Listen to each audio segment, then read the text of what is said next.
Allotria. Dag dames en heren, van harte welkom bij Allotria TV, het programma wat de gezelligheid terugbrengt. En voor hebben we geen huis, we hebben een nieuw item, dat noemen we Frank en Vrij. We hebben natuurlijk al het hoedstepje, we hebben nog de muzikaal clipjes allemaal. En in het programma Frank en Vrij willen we eigenlijk meer reportages gaan maken, interviews met bepaalde lui, noem maar op. Nu zit je neven mij, vastelavond 2020. 2021 hebben we helaas moeten overslaan en nu op dit moment, als we dit opnemen, dan is het half januari 2022 en dan weten we nog steeds niet of de vastelavond nu wel of niet doorgaat. Waarschijnlijk niet, helaas. Daarom nemen we u met terug in de tijd. Vastelavond wie het vroeger was in Maastricht. Tot 1946 wordt de vastelavond georganiseerd door de Mommes Sociëteit. Dat waren een groepje lui, notabelen uit Maastricht die op de Vriethof in Café de Mommes bij elkaar komen. Tot 1946 hebben ze dat gedaan en we laten nu hier een filmpje zien uit 1934, waar ze de vastelavond inzeten met het Mommeskanon. Frank en Vrij. Maastrichtenaren! Het wil vieren op het ogenblik weer een carnaval. En ik hoop dat je u allemaal dit jaar goed zult amuseren. Anders staat het dus op het plaat dat we het volgend jaar geen carnaval meer willen te vieren. Daarom zeg ik goed, uit naam van de Sociëteit Mommes. En ik schiet zo meteen het kanon af. En nu zeg ik, leven de carnaval! Hoera! Leven de carnaval! Hoera! En nu schiet nog af!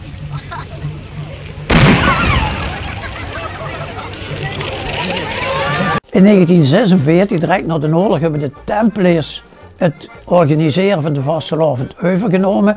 Maar ze hebben ook het inzeten met het Mommeskanon overgenomen, wie je dadelijk kunt zien. 1946 hadden we zijn eerste prins van de Templiers. En dat was tevens de laatste prins van de Mommes Sociëteit. En dat was prins Ber de Eerste. Ber Retra, een juwelier uit Week, die ook nog bij de radio Vrolijke Medicijnen op het Annendal ziekenhuis en onder andere het AZM was betrokken.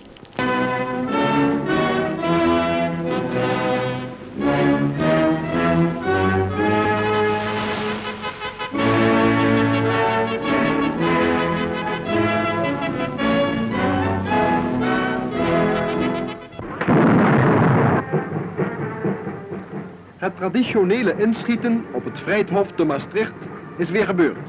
En voor het eerst na 1939 zal Prins Carnaval weer de scepter zwaaien om in Limburgs hoofdstad vreugde en jolijt te brengen.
Dan hebben we nog een filmpje uit 1965 beroemd.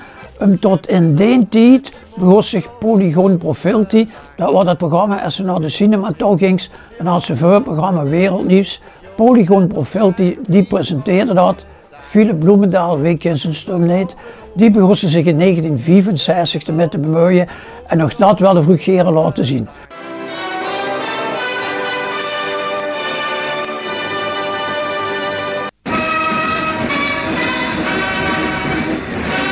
Er was heel wat schoons te zien voor de duizenden die op het Vrijthof in Maastricht de carnavalsoptocht voorbij zagen trekken. Maar zeker is dat de verkleders zich nog veel beter amuseerden. Voor de actualiteit zocht men het onder meer in het Frankrijk van de Gaulle. Maar daar niet alleen, want menige Maastrichtenaar werd met duivels plezier te kijk gezet. Wij buiten Maastricht zullen alleen nooit weten of het hier om een populaire of een impopulaire agent gaat. Maar dat de politie hoog is, staat wel vast. Dit is geen pop, maar een levend draadplastiek. Bij carnaval mag alles en kan alles, zelfs de burgemeester omhelzen. Tussen de vele losse groepjes verscheen nu en dan ook een praalwagen. Alleen moet u mij niet vragen wat die olifant betekent. Of zou het een mammoet wezen, omdat 1000 eeuwen op u neerkijken? Maar hoe dat dan weer te rijmen is met de pas 20 eeuwen oude Romeinse strijdwagen, ik weet het niet. Enfin, ik zei het al, alles is mogelijk. En probeert u nu maar zelf uit te vissen wat dit betekent. Want ik kan het u toch niet aan de neus hangen. Voor de cameralieden viel er als grootste actualiteit te filmen de zelfmoord van het kabinet. En dat bewijst hoe slagvaardig men, althans aan het begin van de carnavalsviering, weet te zijn. Dat de kabinetscrisis ze daar in het zuiden in deze dagen ook maar een draad kon schelen, dat gelooft geen hond. Nou ja, hond. Ja, dames en heren, en tot zover het programma Frank en Vrij. Hey, bij Allotria TV. We hopen tot vroeger geamuseerd hebben, een paar minuten. En we hopen dat vastelavond 2022 toch nog een beetje gaat geven. Laten we maar de verduimen. Wat ons betreft, bedankt voor het kijken. En heel graag tot de volgende keer. En denk erom na, Allotria TV brengt de gezelligheid terug. Hoi!